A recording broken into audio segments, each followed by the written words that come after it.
En esta clase de hoy vamos a iniciar la segunda parte del tema de las configuraciones espaciales de las cadenas poliméricas. Habíamos visto en la clase anterior la necesidad de adoptar un punto de vista estadístico. Me gustaría comenzar entonces esta clase retomando este asunto. Por ejemplo,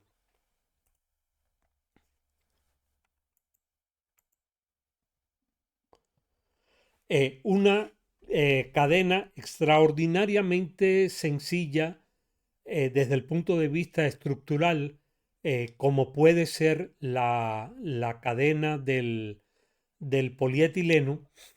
Supongamos por un momento que se trata de una cadena de polietileno, lógicamente CH2, H2, H2, con 20.000 enlaces carbono-carbono. Es decir, la cadena principal de carbono está conformada por 20.000 enlaces. Supongamos que lo vamos a ver en la siguiente parte, en la parte número 3, pero supongamos por ahora que las posibilidades de rotación son tres las posiciones que son tres las posiciones que están favorecidas, que es el isómero trans y las disposiciones más menos gauge.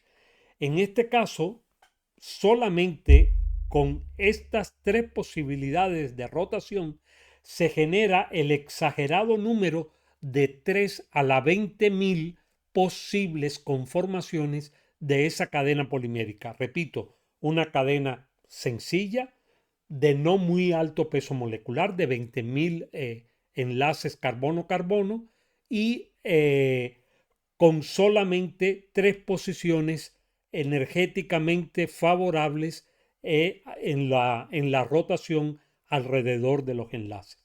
Es cierto, no podemos descartarlo, que existen una serie de impedimentos estéricos, de posiciones que son favorecidas, etcétera, y desde el punto de vista energético pudiéramos perfectamente descartar una parte de estas conformaciones. Sin embargo, este número continuaría siendo tan extraordinariamente grande que si solamente esta cadena de 20.000 enlaces estuviera o pasara por cada uno de estas posiciones un picosegundo, estaría millones de años girando para poder adoptar, para poder pasar por todas las configuraciones posibles. Luego, no queda de otra que adoptar, como vimos en la clase pasada, el concepto del ovillo aleatorio y a partir del ovillo aleatorio considerar las dimensiones promedio más probables que puede adoptar una cadena en este estado. Esto, bueno, pues ya vimos conformaciones, tamaño, pero ¿cómo se relaciona esto con las propiedades? Lo mencioné en la primera parte, pero quiero insistir en que el problema de la configuración no es menor, porque las posibles conformaciones que adopta la cadena polimérica van a estar directamente relacionadas con las propiedades de ese polímero, tanto las propiedades termodinámicas como las propiedades hidrodinámicas. Llámense la conformación del polímero en disolución, llámese el propio proceso de hinchamiento o el tema clave en ciencia de los polímeros de la elasticidad de la goma. Ninguna de estas propiedades y otras más no se pudieran controlar si no tenemos realmente un conocimiento y una manera de evaluar las conformaciones de las cadenas poliméricas. Entonces, les propongo en este sentido comenzar con distintos modelos que nos van a ayudar a entender y a evaluar las dimensiones estadísticas, las dimensiones más probables de una cadena polimérica en este estado del ovillo aleatorio. El primero sería el modelo de la cadena libremente articulada.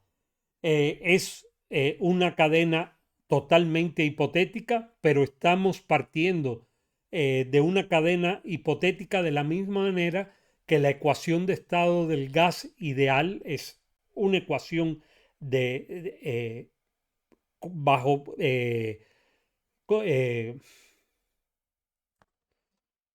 son unas condiciones totalmente ideales, pero que esta ecuación del gas ideal es una relación más o menos sencilla, una relación sencilla que me permite acercarnos al comportamiento del gas real.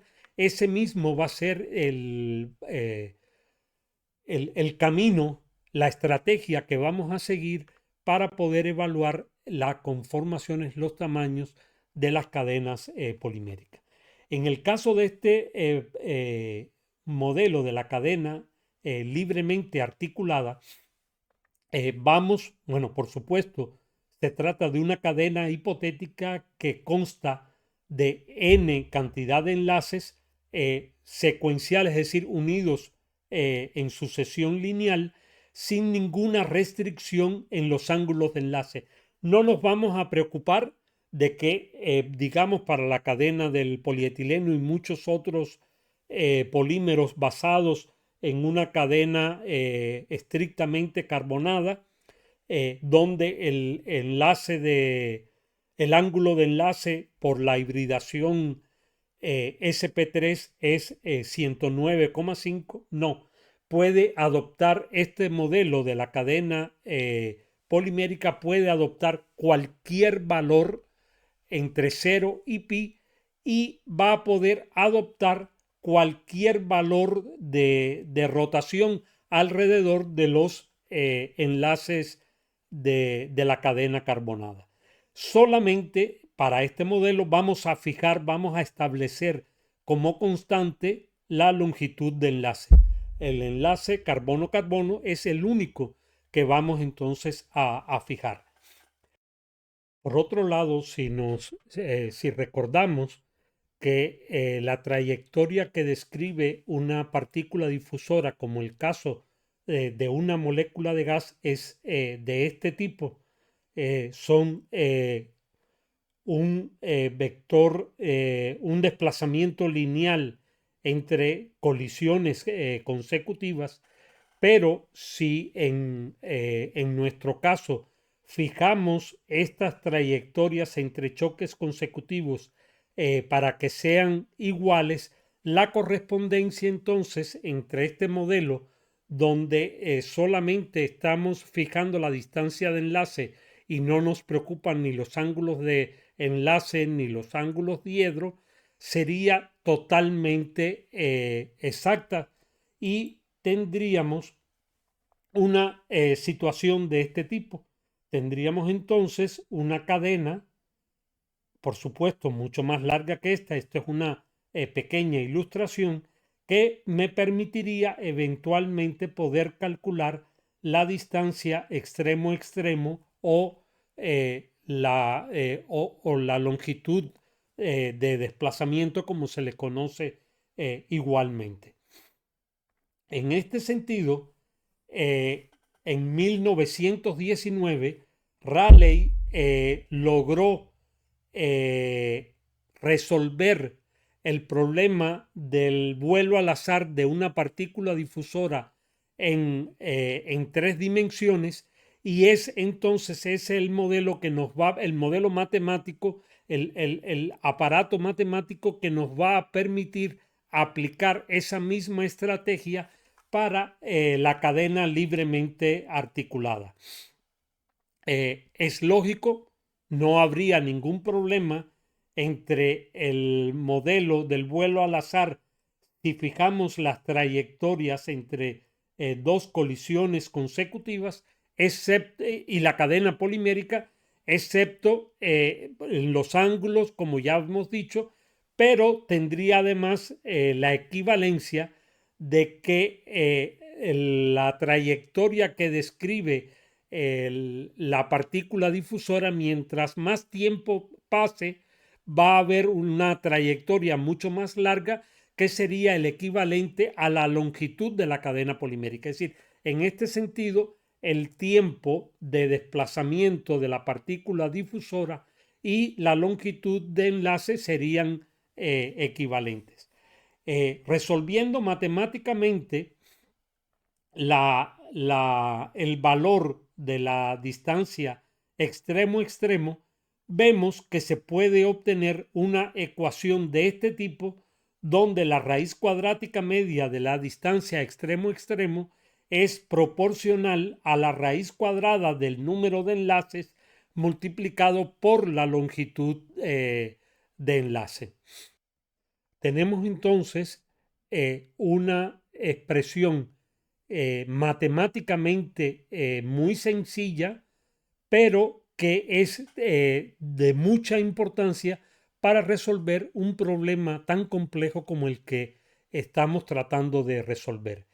Desde este punto de vista, esta relación, o esta que es la misma en definitiva, es de una importancia muy notable.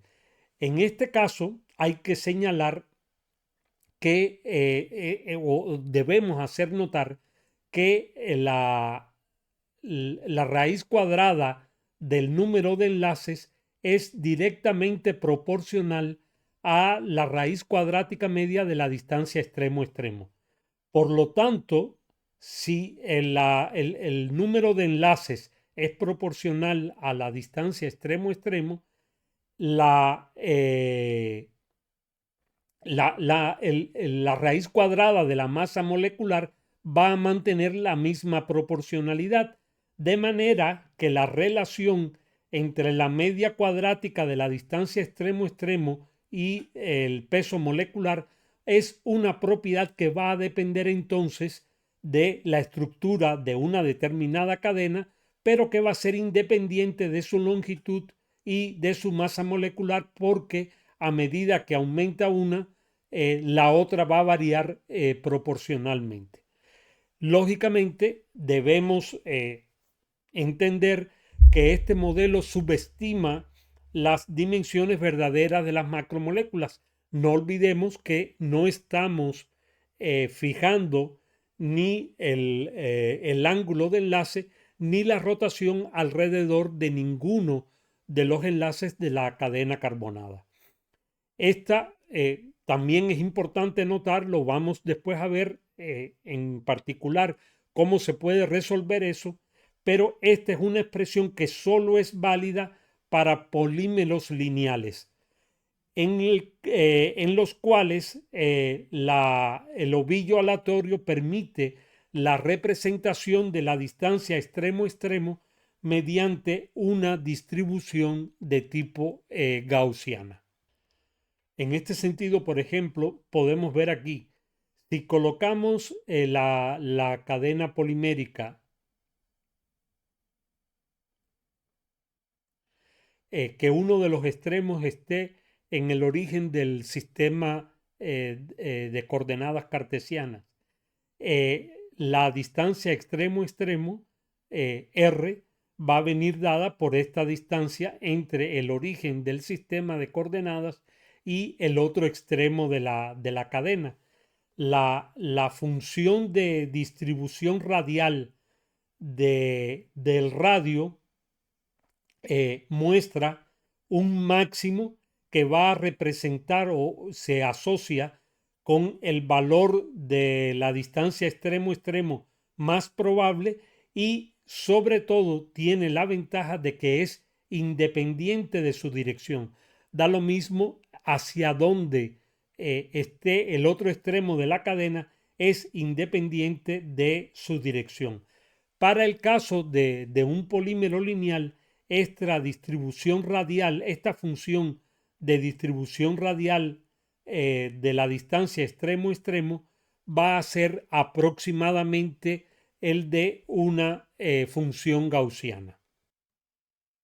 Luego vemos que ya podemos contar con una ecuación súper sencilla, un modelo lógicamente muy primitivo, muy elemental para la complicación, perdón, de las posibles conformaciones de la cadena polimérica, pero que nos va a permitir, como les decía, de la misma manera que la ecuación de estado del gas ideal nos permite evaluar, considerar las propiedades del gas real, aquí también vamos a ver de qué manera podemos entonces ir utilizando esta ecuación que nos da el modelo de la cadena libremente articulada para medir las dimensiones, para conocer sobre las conformaciones de la cadena carbonada. En este sentido, hay un parámetro importante que propuso Flory a inicios de la década del 50 del siglo pasado, que es la relación característica. Este parámetro se representa por la letra C con el subíndice n, que es igual al valor de la distancia extremo-extremo de la longitud de desplazamiento de una cadena polimérica real, pero en condiciones no perturbadas. Quiere decir, tenemos el valor real que obtenemos en condiciones no perturbadas. El subíndice 0 está refiriendo justamente a que son las dimensiones en condiciones no perturbadas con respecto a las dimensiones que se pueden obtener del modelo de la cadena libremente articulada. Es decir, sería si traemos el denominador aquí para acá, el valor de la distancia extremo-extremo en condiciones no perturbadas va a ser igual al valor de la distancia extremo-extremo según el modelo de la cadena libremente articulada, multiplicada por un factor que va a tener en cuenta justamente que debido a los posibles constreñimientos, impedimentos estéricos, etcétera, locales, va a incrementar el valor de la distancia extremo-extremo. Este parámetro, la relación característica, varía con n, pero para valores extraordinariamente grandes, es decir, el equivalente de cadenas poliméricas de alto peso molecular, se va a acercar a un valor constante que vamos a denotar como C sub infinito.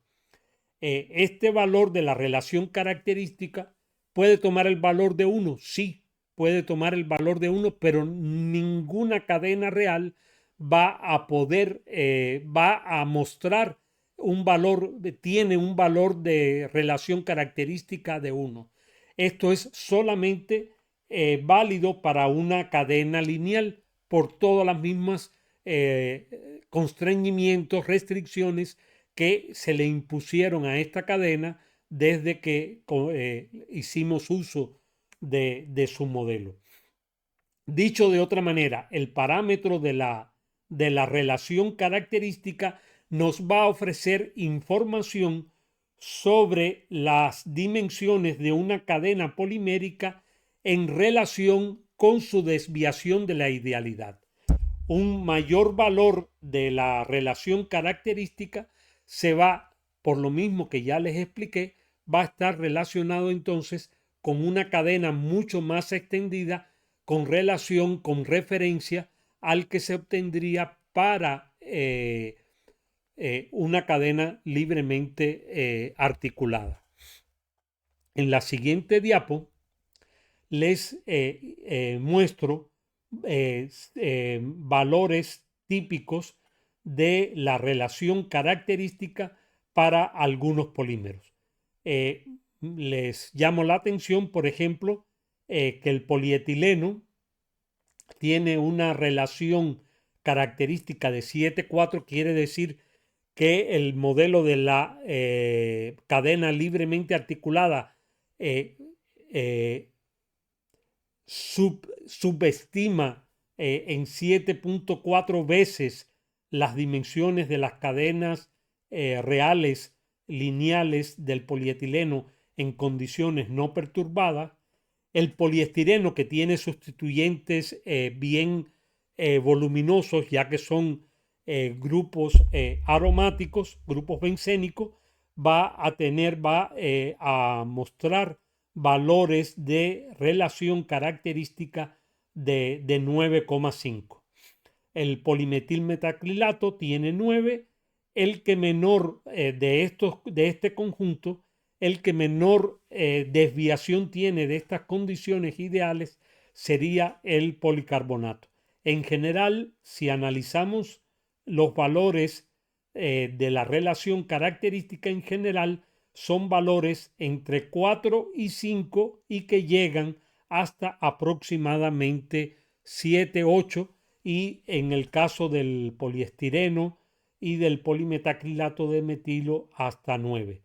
El caso del teflón, del politetrafluoroetileno, es un caso muy específico donde la similitud con el polietileno es grande, no más que en vez de tener grupos CH2, tiene grupos CF de flúor, tiene grupos, los hidrógenos están sustituidos por flúor y la expansión de esta cadena es significativamente mayor.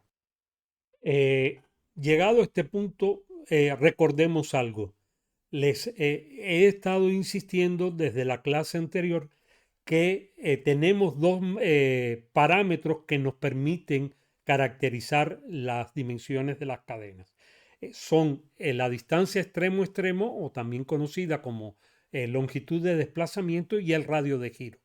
El radio de giro, les decía, que es la propiedad, es la magnitud que podemos obtener experimentalmente a partir de mediciones de viscosidad y de dispersión de la luz.